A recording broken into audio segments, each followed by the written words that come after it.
দীপকে খুন করেছো? আমি নিজে হাতে কেটে কুচি কুচি করে বস্তা ভর্তি করেছি। আমি ওকে বলেছিলাম চুরি করিস না, চুরি করা মহাপাপ, সে পাপে মানুষের মৃত্যু হয়। আমার কথা ও শুনবে কেন বল? আমি বেদুয়া না, আমি ছোট জাত আছি না।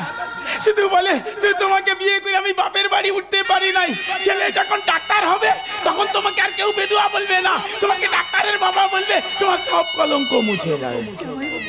জানিস কাল থেকে শুধু আমাকে সাজাচ্ছে, তুই একটা ডাক্তারের বাবা এইভাবে সাজলে হবে নাকি?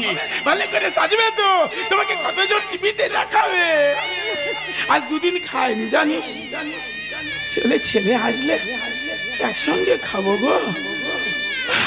জীবনের শেষ সম্মানটুকু দিয়ে যাকে যাকে আজ ডাক্তার করলাম রে।